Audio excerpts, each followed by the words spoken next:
The Nigerian Export Processing Authority has reaffirmed that the law governing operations in free trade zones prohibit industrial strike and lockout for a period of 10 years after commencement of operations. Welcome to Business Point, where we extract the Nigerian economy and the government policies. I am Kikelomo Okeri. The Managing Director of NEBSA, Dr. Olufemi Ogunyemi, made this known while reacting to recent disruption at the Dangote refinery alleged caused by external union interference. The clarification follows last week's shutdown of key oil and gas facility by the Petroleum and Natural Gas Senior Staff Association of Nigeria, PENGASIN, which accused Dangote of sacking about 800 workers who joined the union. In response, the refinery maintained that only a few employees were dismissed for facts of sabotage, describing the move as a part of internal restructuring process. Dr. Ogunyemi described the situation as worrisome, noting that as free trade zone entity, Dangote refinery operates under specific regulatory conditions that restrict industrial actions. It stressed that labor unions are required by law to channel any grievances through NEBSA, which operates a one-stop shop administrative model designed to streamline and resolve such issues promptly. Citing Section 18 Sub 5 of NEBSA Act, Ogunyemi explained that there shall be no strike or lockout for a period of 10 years following the commencement of the operation within a zone, and the authority shall resolve any trade disputes arising within a zone. He noted that while workers in trade zone retain the right to form or join unions are engaged in collective bargaining, the law specifically bars strikes and lockouts during the initial 10 years period, noting that Dangote refinery is designated free trade zone that enjoys tax incentive and custom duties waivers in support of Nigerian economy, and NEBSA remain its regulatory authority. The NEBSA board further stated that Nigerian Free Trade Zone scheme, which has existed for over 30 years, follows global best practice aimed at accelerating industrialization and economic growth. He emphasized that the trade disputes originating with free zone must be referred to zone authority for resolution, adding that this restriction applies exclusively to FTZs and not the general economy. Dr. Ogunyemi also referred to Section 24 Sub 1 of the NEBSA Act, which limits the application of external laws within the zones, stressing that any conflicting laws, such as the Trade Union Act or Trade Dispute Act, must give way to provision of NEBSA Act. In cases of conflict between the Trade Union Act and Trade Dispute Act and Section 18 Sub 5 of the NEBSA Act, the latter takes precedence as the more specific regulation governing free zones. He explained that he commended President Bola Ahmed Tinubu for his swift intervention in resolving the recent dispute, describing it as a demonstration of his commitment to protecting national assets and ensuring industrial harmony. Ogunyemi says labor issues often pave the way to industrialization. It is a sign of President Bola Ahmed Tinubu's maturing democracy that this matter was resolved swiftly and without harm to the economy. The federal government and the Manufacturer Association of Nigeria has reaffirmed their commitment to addressing bottlenecks in the Nigerian export sector, fixing the Export Expansion Grant Scheme, and promoting non-oil trade as a key driver of the country's economic growth and development. Speaking at the annual general meeting and public discourse of the Manufacturer Association of Nigeria Export Promotion Group in Lagos, the Minister of Industries, Trade and Investment, Jumoke Uduwole, says government is determined to resolve long-standing challenges affecting exporters, particularly those related to EEG scheme. Oduwole, represented by the Assistant Chief Commercial Officer in the Federal Ministry of Trade, Ajara Usman, says the Ministry of Trade and Investment is strengthening inter-agency coordination to eliminate duplication and reduce bureaucratic bottlenecks. She reveals that the ministry has set up a technical working group to address concern surrounding the EEG and to clear outstanding claims. Oduwole explained that Nigerian participation in the African Continental Free Trade Zone required decisive action to overcome non-tariff barriers, weak industrial capacity, and poor infrastructure. The minister reveals that the ministry has set up a technical working group to address concern surrounding the EEG and to clear outstanding claims. The event themed difficulties in export trading under multilateral trade agreement, a threat to AfCFTA implementation, drew participants from public and private sector, academia, and development agencies.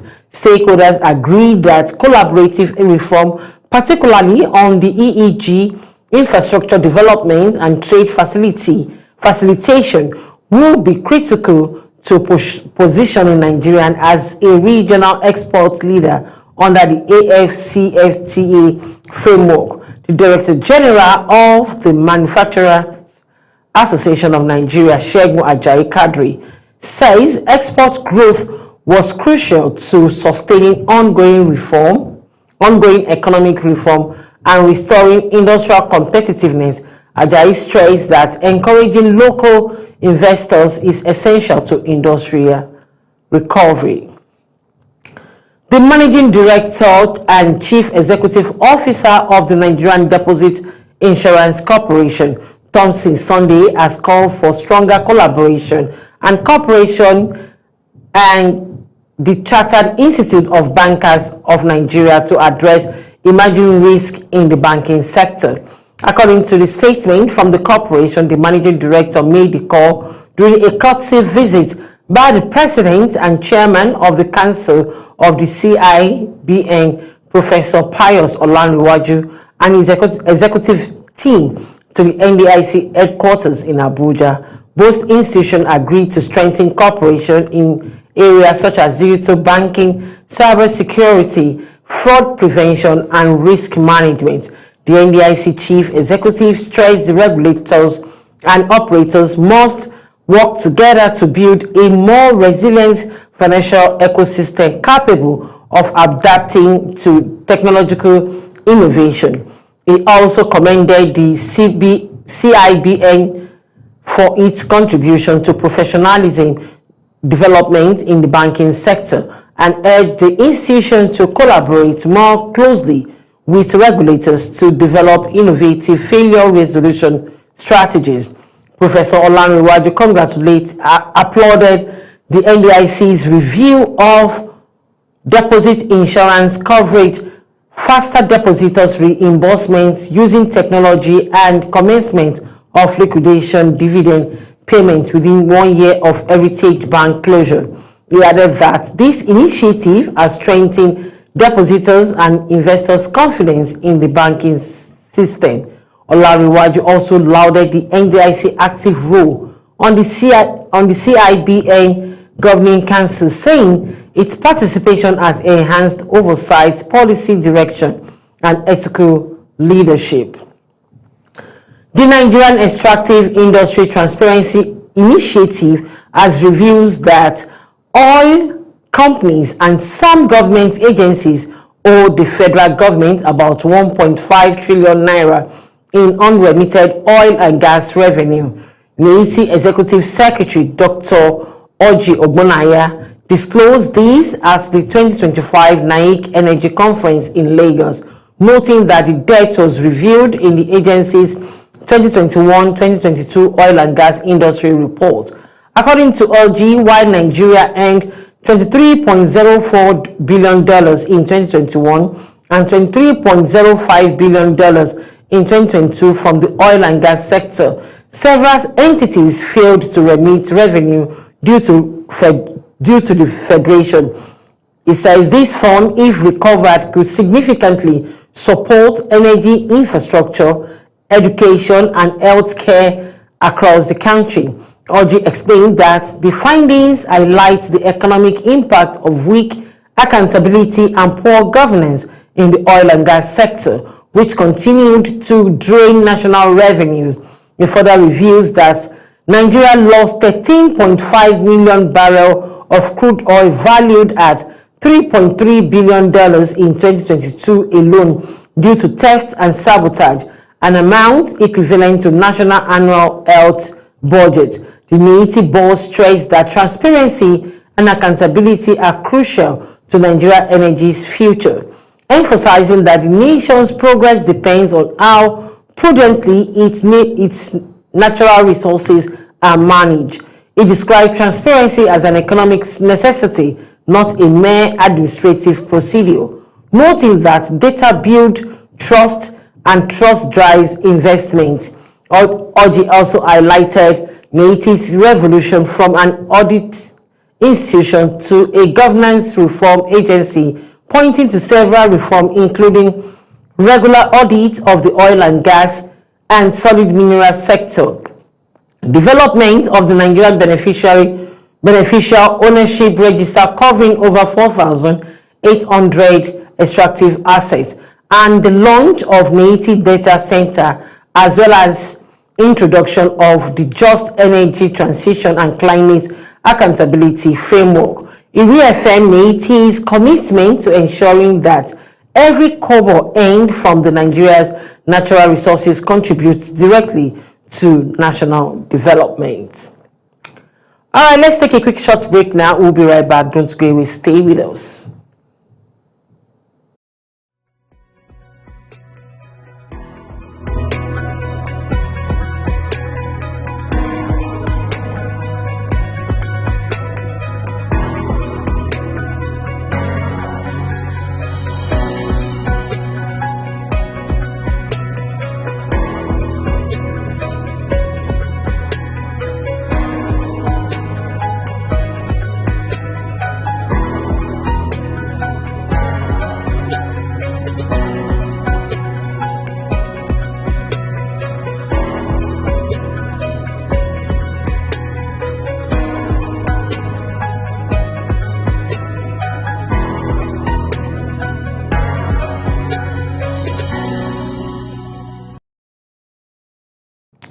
You're welcome back. If you're just joining us, it's Business Points, where we extract the Nigerian economy and the government policies. Nigeria imported livestock and related products valued at 4.46 trillion naira between 2020 and mid-2025, a development that has sparked debate among industry stakeholders over the country's growing dependence on foreign animal products. Data from the National Bureau of Statistics shows that despite repeated government pledges to promote local production, livestock imports have continued to rise sharply. The figures reveals that imports stood at 454.52 billion naira in 2022, 551.23 billion naira in 2021, and 549.64 billion naira in 2022. By 2023, the value climbed to 597.47 billion naira before surging to an all-time high of 1.49 trillion naira in 2024. In the first half of 2025 alone, imports reached 815.03 billion naira, exceeding the total for the entire year of 2023.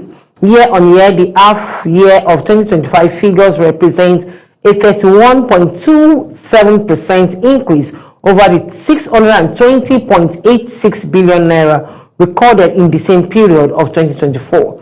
The surge have drawn concern from agricultural experts and industry leaders who argue that while controlled importation of high-yield animal breed can improve productivity through crossbreeding, the influx of frozen chicken and dairy product poses a major threat to Nigeria's local livestock and poultry sector. Dr. Sirak Bahata of the International Livestock Research Institution warns that Nigeria's current consumption of meat, milk, and egg could outpace domestic supply unless urgent measures are taken to strengthen local production. Similarly, the president of the Commercial Dairy Ranchers Association of Nigeria, Muhammadu Abubakar, emphasized that the right kind of livestock import, especially exotic breed, can boost yield if properly managed. He, however, expressed concern over the scale and composition of recent imports, questioning the visibility of high-value products in local markets. Stakeholders are now looking to the federal government's proposed livestock master plan to reverse the trend and boost domestic capacity. They argued that strategic investment in animal husbandry, feeding production, and value chain development is essential to reduce Nigerian dependence on imports and ensure long-term food security. The Nigerian Electricity Commission has reported that some international bilateral companies owe Nigerian electricity generation companies about $8.5 million in an unpaid power supply. In its latest quarterly report, the Commission says the companies made a payment of $9.015 million from an invoice of $17.54 million issued to them in the second quarter of 2025, indicating a default of about $8.5 million. In the second quarter of 2025, the International Bilateral Customers Purchasing Power from the grid-connected GENCO made a cumulative payment of $9.015 million against $17.54 million invoice issued to them by the MO for service rendered in the second quarter of 2025. Remittance rates amounted for 51.33%. Similarly, the domestic bilateral customers made a cumulative payment of 1.401 billion naira against 2.79 billion naira invoice issued by the MO for service rendered. According to the report, the remittances are based on reconciled market settlement submitted to the Commission as at September 30, 2025. NEC added that the Ajaokuta Steel Company Limited and the host community did not make any payment for the 1.27 billion naira invoice from the Nigerian bulk electricity. The need for intervention on this issue to the relevant federal government authorities. Before we call it a wrap, let's take a quick look at the stock market. The Nigerian Exchange extended its bullish run on Thursday, gaining 308 billion naira in market capitalization as sustained investors' interest in blue chip stock lifted the overall performance of the market. At the closing of trading, the market capitalization of the listed equities rose to 92.8 trillion naira from previous days of 92.5 trillion naira, while the Bench All Share Index advanced 485.22 points, that is 0.33%, to close at 146,204.31 basis points. The gain marks the third consecutive rise this week, driven largely by positive sentiment across sectors, particularly insurance, industrial goods, and premium stock. Trading data shows that investors exchanged 346.95 million shares valued at 27.42 billion naira in 24,661 deals. This represents a 34% decline in trading volume, a 102% improvement in turnover, and a 4% drop in the number of deals compared with previous trading session. A total of 129 listed equities participated in the day trading, with 32 gainers and 21 losers.